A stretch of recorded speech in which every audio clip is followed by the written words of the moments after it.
Rahubat, it's always a pleasure and an honor to answer your questions.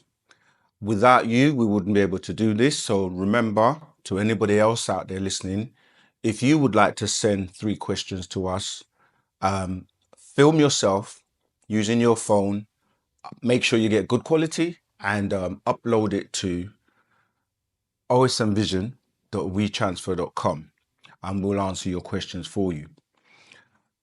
So today we've got 3 questions. And it's always a great honor to share Wu-Sabat, the doctrine of Wu-Sabat, as taught to us by the master teacher, Dr. Malachi Z.K. York, known to us affectionately as Parnabab Yanun. All right, let's get into the questions. Peace, brother. Peace, brother. My name is Blessed Child from Newark, New Jersey. I've been studying and researching our people and just history in general for about 16 years now. I'm 37 years old. And I found in my research and study, I found that almost every superhero that we ever known are based on actual Negroid people. Is that true or false? Just kind of shed your light and, shed a little knowledge on what you know about that. My second question is, Okay, so yeah, before we go into the second question, the brother would like to know about superheroes and that every superhero has its origin in our people, the Negroid race. And yeah, that is actually true. The thing is, when you start to look at superheroes, you have to break down the word. Like, what does the word super means, right? So super is like being better or above the rest. So if you look at the superhero Superman, for example, what you're saying is that you have a man and then you have another man, but this man is super to the normal or general men, right? So you say he's a superman. And then we look at, well, what makes him different or better than the ordinary man?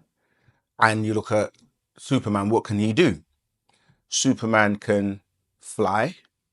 He's got X-ray vision. He's very strong. They call him the Man of Steel, for example. He's fast because he can run fast, he can fly, So the reality is that when you look at the classification of, because we're using Superman, it could be Superwoman, but it's still the same thing, that you have women and then you have a woman that is super compared to the others. And when you start to look at the classification of people on the planet, you will have the man part of you deals with your physical, right? So that ties into the you being from a mammal. So that's dealing with your physical attributes.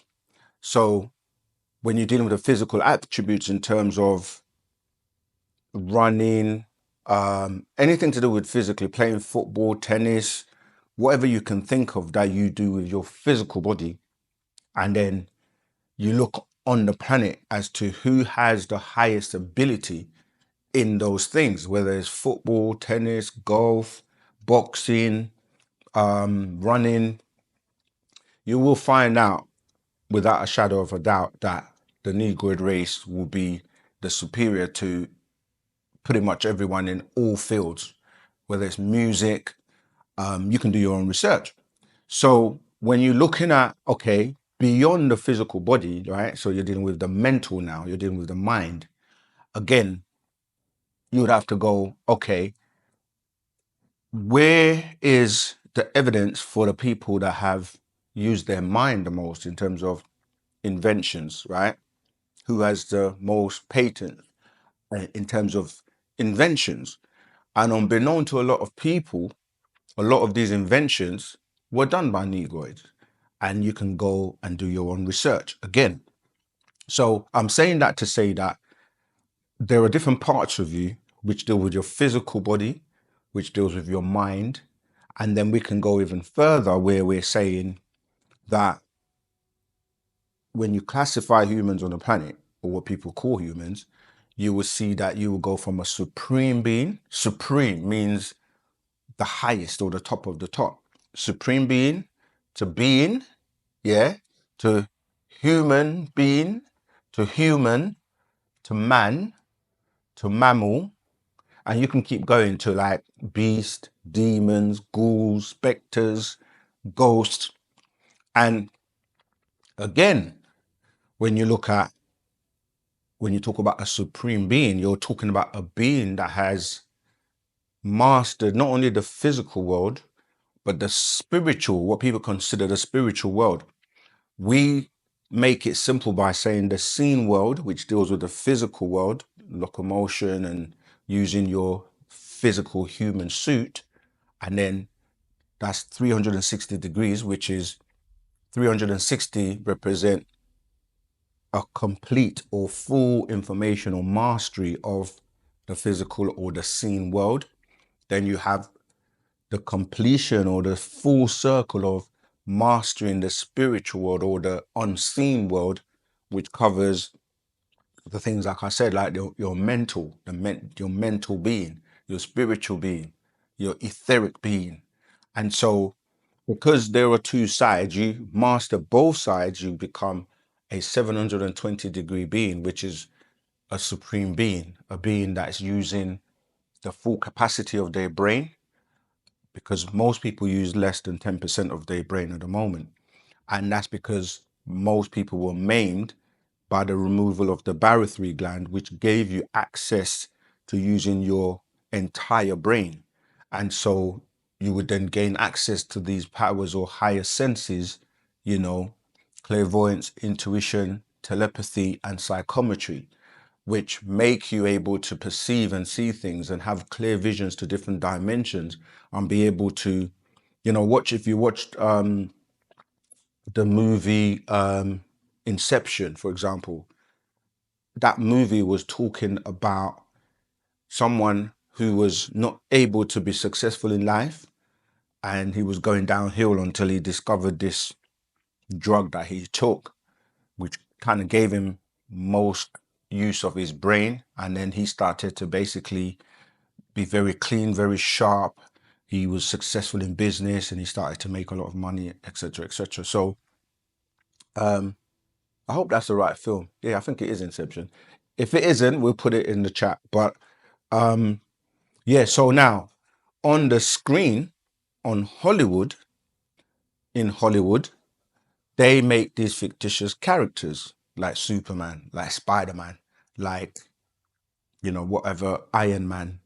And you start to look at what they're saying. They're saying that these beings, say, for example, somebody that was bitten by a spider and then he now has spider abilities and so on and so forth. So in ancient times, we actually used to fly. Now, that might sound like crazy to some people, but if you study aerodynamics and look at the way you're designed, and remember, we've explained that we came from the waters first onto land. If you study aerodynamics and look at birds, right, because birds fly, or you study beings that travel in this direction, you will see they're designed with a particular aerodynamic. So if you look at our faces and look at the way we are designed, so for example, give you a simple example, our eyes are not on the side of our heads to look in that direction. So obviously, if you were traveling in that direction, your aerodynamics will make sense to be the way they are. So we came from being in the waters to land to upright, and now we've adapted. And if you look at, you know, the shape of your body, like you can see where you once had things like gills, your appendix and your tonsils. If you study how they work and then look at other animals that utilize those, you will see that you used to be able to breathe underwater. You used to be able to fly. But I won't go into too much details. But in Hollywood, they take in things that people do and creating characters. The funniest things about the question you're asking is that up until recently, with Black Panther and with War Machine in the Iron Man movies, and I'm trying to think of other black superheroes. There weren't many initially. It was always Caucasians that were like, if you name 100 superheroes, there would be maybe one or two that.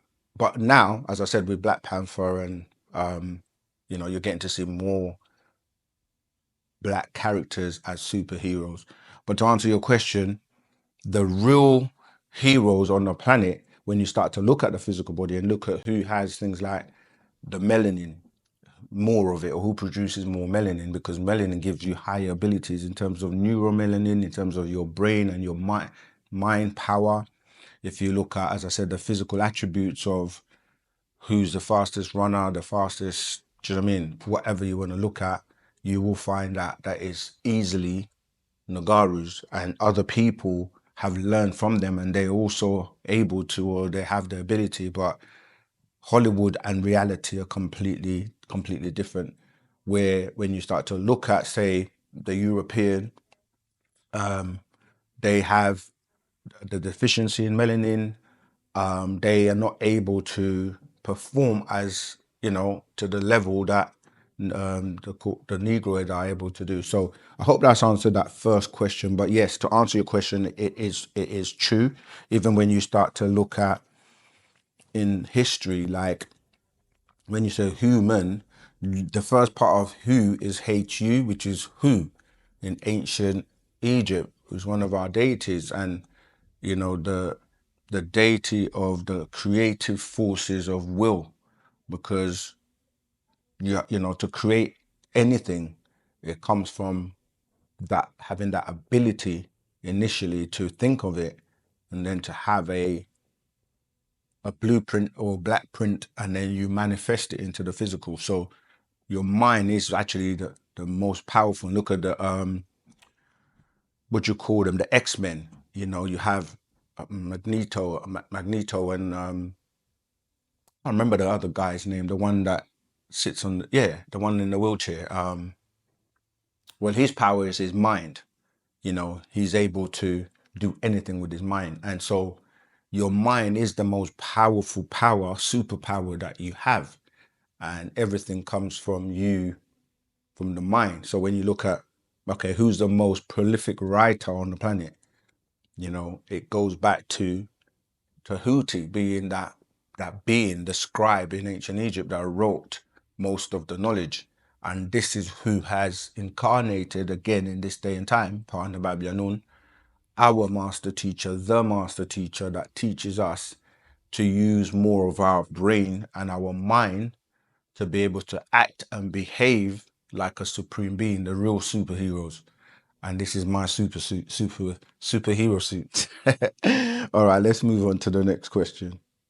Is um you say that we are our ancestors are the Nataru, and that they are the overseers. But almost everything that I come across it's about the Anunnaki. The Anunnaki is always almost like they like the face of everything. It's almost like they're the Michael Jordan, and the Natharu, which are our ancestors. It's like it's like the Anunnaki is the Michael Jordan, and the Natharu is like the Scottie Pippen or Dennis Rodman in terms of the way you speak about them, or the way just any knowledgeable person speak about them. I just want to know why is that. I'm just concerned about why we don't know about, like, we know about Anu, Inky, and Lil. Why we don't hear about you know the people from the Natharu and their stories, unless I was missing something. And I was just wondering if you could fill me in on that. And my third question is, Okay, yeah. So before we answer the third question, my brother's asking why. everything is about the Anunnaki, and we hear a lot about the Anunnaki, but not much about the Neteru, who we say are the overseers and those supreme beings. Yes, brother, to answer your question, you have to remember that the Adamites have had dominion over this planet for the last 6,000 years. And those Adamites were grafted by these beings known as the Pleiadians, but by way of taking that which the Anunnaki already grafted. All right. So the people that have been running the world, and the biggest influence, or one of the tools that was used to run the world, is religion. Because remember that for the last 6,000 years, before Wu-Sabat came along and to be more popular, they were given dominion over the planet and to name everything and to control the planet for 6,000 years. And that only just ended in the year 2000. So the media, religion, the infrastructures in terms of what was used to set up things goes back to these Anunnaki. That's why the Bible, the Quran, and the books that govern religion, because when you're growing up, religion it has a major impact on you, because if your family are religious, because remember that you were taught that that's the best example to aspire to. God, and God is perfect, and God is good, and God knows everything, and God is responsible for everything you do in your life. And so religion has a major impact in most people's lives.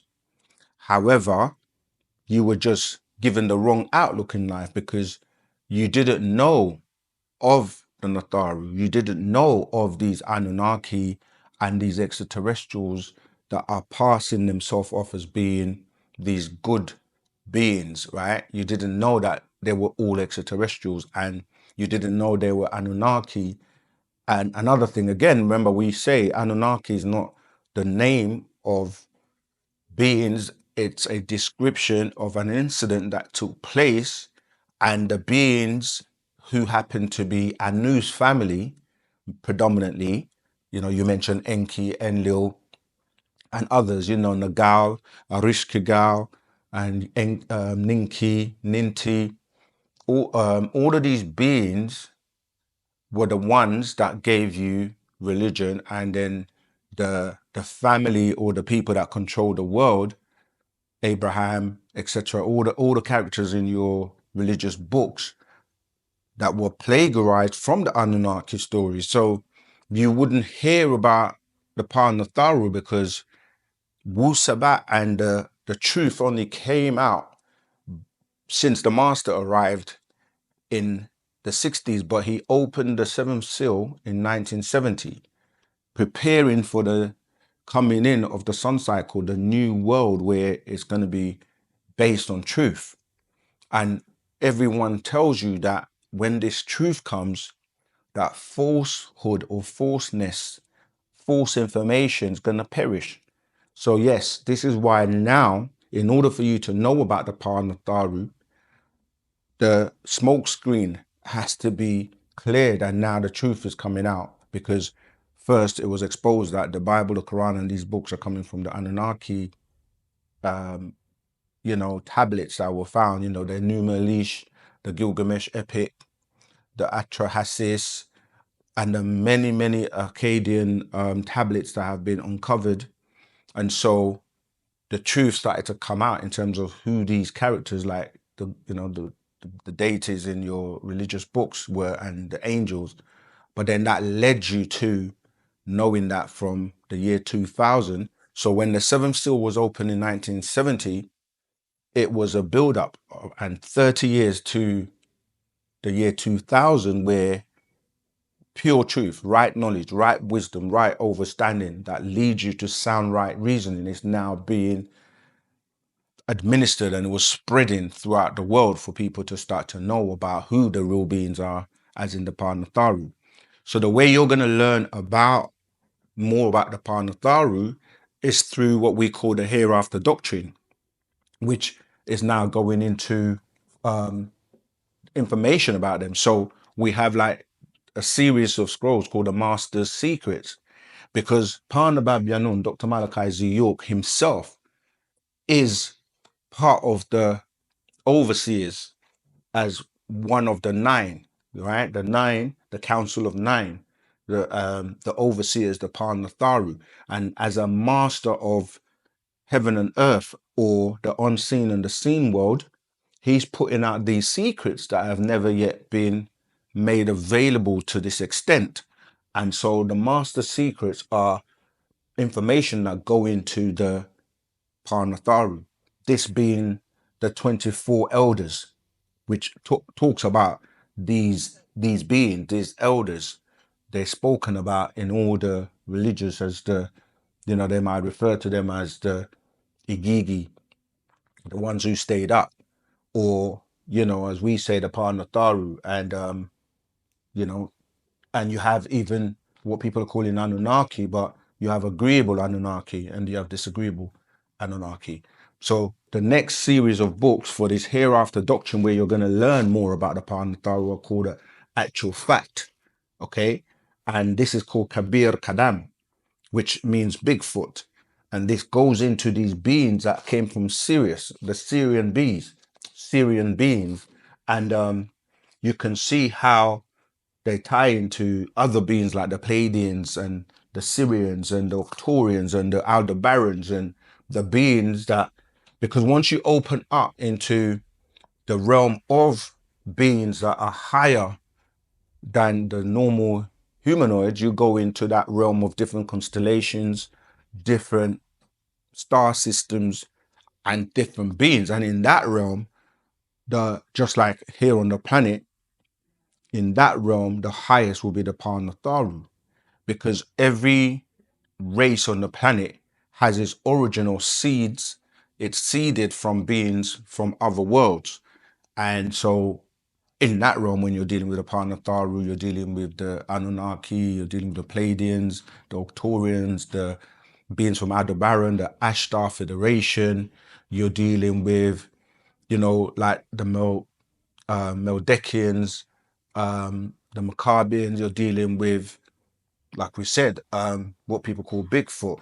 You're dealing with a lot of different extraterrestrials. And then you have to say, in that realm, who were first?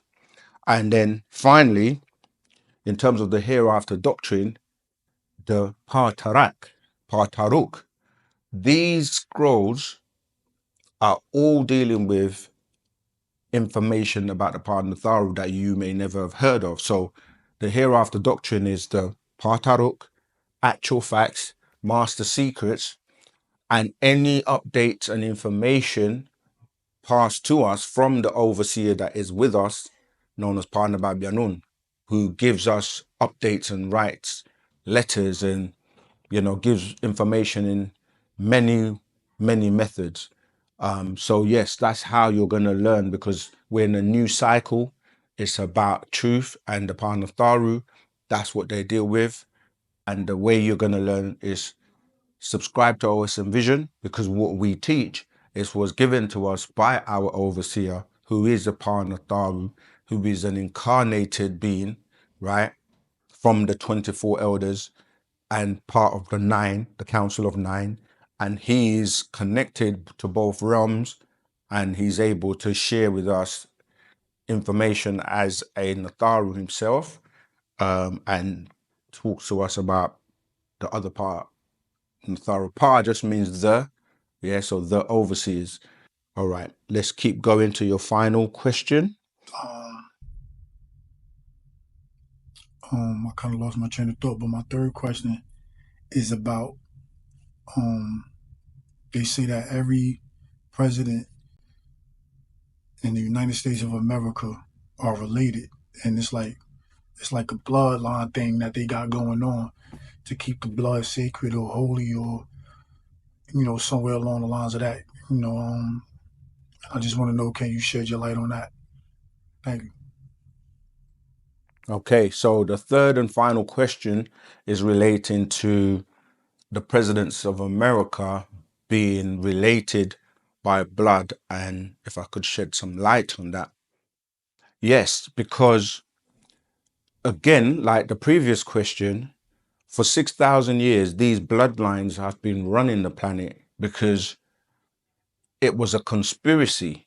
And in order to maintain and control and keep power, they have to keep that power circulating amongst their family because, it's like you hear this term, even though it's not true, blood is thicker than water, that if someone is close to you, they're going to be loyal to you more, supposedly supposed to be loyal to you. So by keeping it within the family, keeping it in-house, they were able to continue to dominate and maintain power. But even then, it was actually programmed into their genetics that that power will come to an end. It was programmed at the end of their chromosome, something known as the telomeres, that they will only have power up until a certain point, up until the year 2000, when they will start to fade because those genetics, those genes were only designed to last for 6,000 years when they had dominion over the planet. And so when you start to study the blood types, you see that most of those influential people are related by blood and DNA, having the Rh negative blood type. And that doesn't mean to say that other people on the planet don't have Rh, because when you're dealing with the Rh, you're dealing with the rhesus monkey, because in the blood types, this was, something that the rhesus monkey was used as a part of the experiment. So prior to the intermixing with animals, before there were other races on the planet, it was only the the seeds of the Panatharu, or the what we would call the original Pataites of the genetics of the Panatharu, who seeded the planet. And so all the blood types were positive at that time. And obviously now you got A, B, A, O, and the most popular one will be the O because it's more compatible with the others. But I'm saying that to say that yes, if you study the blood, the bloodline, they will intermarry between each other just to keep the wealth and the power. It's the same with, say, the royal family in England, who also maintain bloodlines, because these bloodlines go back to these reptilian beings, these draconian beings that basically they were their overseers, like they Pleiadians, for example, who were extraterrestrials that were basically giving them power and protecting them, giving them secrets and technology and certain things to maintain dominance on the planet. And these overlords have now left them because that time period has expired as of the year 2000. And so they're beginning to fade away because of those, the telomeres that were programmed to fade away. And unfortunately, this is what you call extinction, or when you get to a point where a particular species become extinct, and it's a specific species, not just that, but based on genetic markers. The genetic markers, again, when you start to deal with high intelligence, you have to look at what you call, the DNA, right?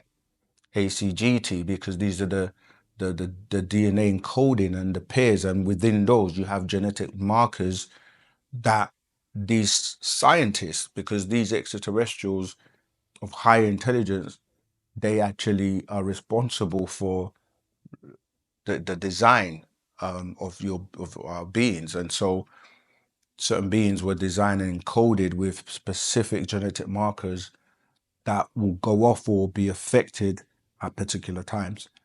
So yes, that's why they try to keep the power, maintain dominance by intermarrying, keeping it within their bloodline and blood types, because the wealth and the money and everything gets circulated within their families. Just like when you look at some of the richest families in the world, the Rothschilds, etc., and all the beings I meet at the hotel, the Bilderbergers, and those beings that come together at the Bohemian Grove and carry out certain rituals and things that maintain their allegiance to these extraterrestrial beings, like the beings of the owl.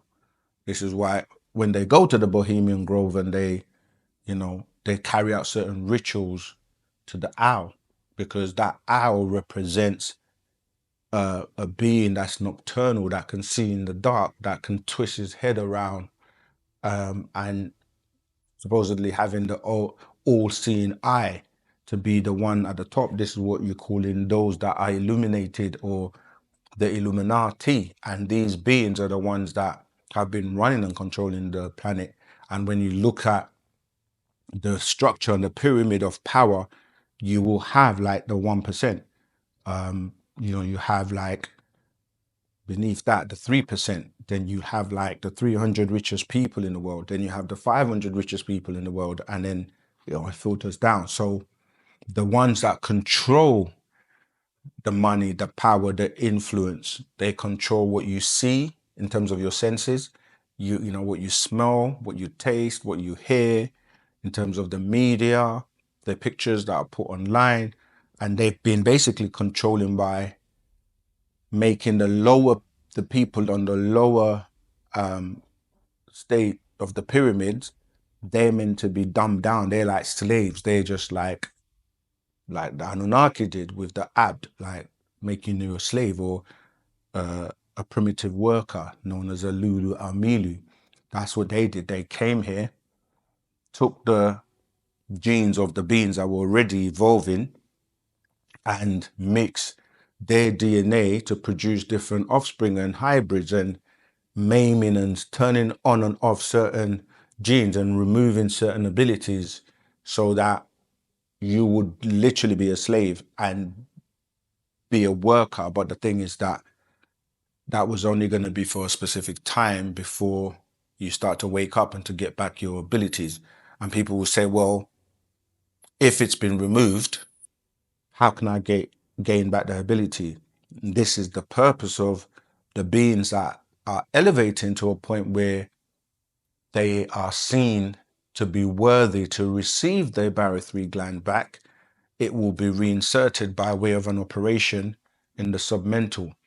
And this will be done by way of those beings that are selected to be taken to Egg Island, which is in Antarctica, where our ancestors and beings like the praying mantis, these beings are specific type of extraterrestrial beings, and there are laboratories, just like they did with the Anunnaki in Shimti, because Shimti was a laboratory, and you had laboratories like on Mars, on the moon, and then they came here, went in the underworld, and carried on doing these experiments. So in the same way, the Natharu will replace this barythry gland to give you back your powers. You can also have access to them because of the remnants that were left in the socket that was containing the barythry gland. So people say, how do you know? How do you prove that it existed? Apart from the fact that we're living in the year of truth, from the year 2000, and we're the teachers, the new master teachers of this new cycle. We're teaching the truth and telling you, whether you accept it or not, that's up to you. But using evidence, reason, and experience, if you were to take the brain and slice it and look at it from an aerial view, you can see where there are sockets, right, where glands are contained within. So if you imagine sockets like this, and there was a ball in there, which is a gland, and then there were many sockets like that, and you look at one that looks like the others, but you see that something has been removed and there are bits of it left, because it had to be removed surgically in a way that it would not damage the nerve endings. And so you still have the ability from time to time to access, those powers. And it's the same as if when somebody loses a limb, like if you lost an arm, well, you have the counterpart to that, which is the unseen arm, the energy part, which is like the etheric part, what people may consider the spiritual part, which is still there. And that's why the signals of the energy is still there. So when you get an artificial replacement, that energy is still able to be utilized by your mind or your brain sending electrical signals to activate and move that limb as if the physical one was still there. So I'm saying that to say that yes, bloodlines are something that over time people use to maintain power, influence, and control, to keep subjecting the other people that are below them, in their view, to being enslaved. All right. So until the next time, if you have a question or 3 questions and you would like to send them to us to answer for you, you can do so by filming yourself using your phone. And then once you're complete with your 3 questions, I know sometimes people just send 1 question or 2 questions. We give priority to the ones that actually follow the direction and send 3 questions. Anyway, once you've got your 3 questions, you can upload them via this URL. Go to osmvision.wetransfer.com and upload your 3 questions, and we will be more than happy to give you the answers. Also, remember that we have live classes on YouTube every Tuesday, 7 p.m. GMT UK time. And we also have classes every Saturday, same time, 7 p.m. GMT. You can join those by Zoom, Clubhouse, or physically. And in addition to that, just send us your 3 questions and we can answer them for you. Last but not least, you can join our Telegram group and ask us questions via the chat. All the information is below in the chat, in the comment section. So yes, you now are plugged in to the truth. Wu-Sabat, ask us anything. OSM Vision, it's all about love and unity, divine love, world peace, and us coming together as a people. Until next time, Wadu.